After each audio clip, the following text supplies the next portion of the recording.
Greetings, my fans and numerous enemies. I've been meaning to get back into the YouTube videos and the book reviews, but a lot of things just seem to keep happening and getting in the way. Between the full-time job, rewriting a book that I published nearly 3 years ago, and basic housework, there isn't much time to do much reading or reviewing. So, to boost up my video count, I'm going to go back over my previous reviews and just read what I put down at the time.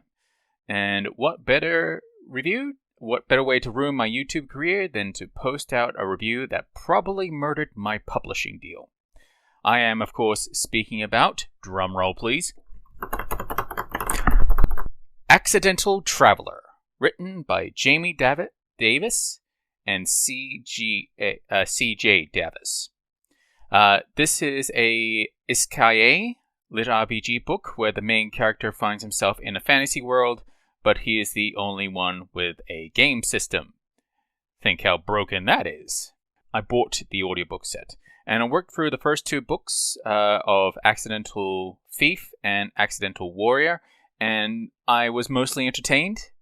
I recommend that you buy the audiobook version, as the narrator does a great job. The character is based on gamers who treat games as an escape from the normal world. This isn't a bad thing, and I could relate to the main character in some ways, the same way that I can relate to the Joker when he burns down Gotham. Plot. The main character is tricked into going into a fantasy world. There he goes into liberating a medieval town that is being oppressed by an imperial master.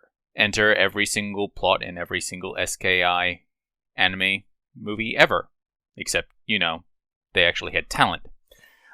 Unlike most fantasy worlds with a lot of dragons and unicorns, this world is strongly based on medieval Europe. Only it's from a writer who learned about medieval Europe from looking at a postcard and watching the first 2 minutes of Sword Art Online, and maybe some D&D with the Dungeon Master being particularly forgiving when it comes to dice rolls.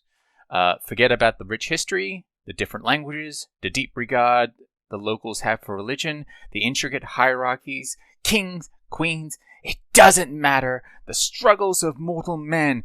Oh, think about the rich histories of pilgrimages and all of the difficulties the men had back in those days.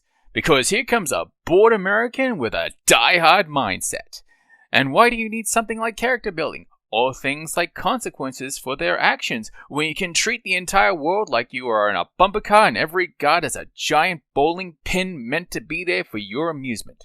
Why would a full-grown man care about returning to his own world, or sparing a thought to his family, when the local lord is oppressing a population that you just found out 2 seconds ago even existed? Character. Hal Dix is your typical middle-aged gamer. He feels like a corporate cog and gets tricked into going into a fantasy land where he gets game superpowers that no one else has. He uses dated pop culture references. All emotional growth happens within the first few chapters of the first book. After that, there is no growth. Are you serious? This is SKA. There is no fucking growth here. He goes from a normal guy into a gamer who treats the world like this is his personal playground. Also, pretty psychopathic in some areas. I would like more character development, a realization that he has to be more brutal to survive in this world, but we can toss that out the wall because, American. What I'm getting from this character is that saving a fantasy being a badass is more important to Hal than the real world. Which isn't bad, as this is what gamers are meant to feel. They're meant to feel like everything is just there for them. They are the center of everything, and it better be good. The gamers are meant to feel that the world is in trouble, and they are the only ones in all of existence, time, past, and in parallel universes, that they are the only ones that can fix it. Did I forget to say how our anime protagonist has a superpower? Oh yes. The author made sure to give him the most awesome power. They basically have full-on plot hole armor. You see, whenever Hal gets in trouble, instead of, making things difficult and having to use your wits and, or dare I say, the writer gasps, could have tried to be creative, Don't get any ideas, Davis. You know how publishers hate those. You don't want ideas or being creative. That's a bad thing in this business. Hal brings out the Deus Ex Machina ability in the form of a slot machine that never fails. Because why try when you got a marketing team that will ruin the lives of anyone that dares to criticize them and gives the author the occasional dog biscuit? His sidekick in the book is your standard girl who thinks she's a boy. What's her name? I don't know. I completely forgot it. Hal is the main character, and that's all the author wants you to know. Hal is the only being in the cosmos that matters, and you better learn that fast or Twitter will come after you. What about the bad guys? What are their motivations? Why are they oppressing the people of insert fantasy town name? Who knows and who cares? The only thing the author cares about is putting in a goal for his avatar to whack across the head. They do set up the evil emperor in the book, because we need a big bad to give our hero something to do when he isn't being the chosen one. Did I mention that Hal is the chosen one? Of course he is. This is SKA. He's the chosen one. Why? Because he has to be. They picked his name out of a hat. What I like about the book. Everything. I like everything. Don't come after me, Twitter. I swear I'll be good. I like everything. Did I mention that? But in all seriousness, Robert Scalotto does exceptional work narrating the series. If you are going to buy the book, buy the audiobook with a credit. He does a pretty good job. Issues that I have, the luck system is very overpowered and it feels like the game is set on easy difficulty.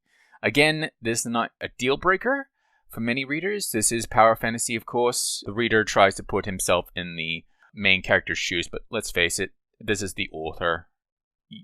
The readers are just there to buy the book, not feel like they have any interest in it. The family that the main character is trying to get back to feels like a goal and more like an obligation. The overcoder swapped the family for a goldfish that needed feeding or job interview, and it would not have changed the entire series.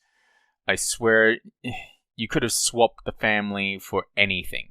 A potted plant, a dog, a gym membership, and it would not change anything in this book. Overall, get the audiobook. Robert Scalotto, I hope I'm pronouncing his name right, does a good job and he needs a good pat on the head. I'm sure Davis, whichever one wrote the book, is a great bloke, but this feels like they were trying to sort through some issues. Once again, this is Troy Neenan.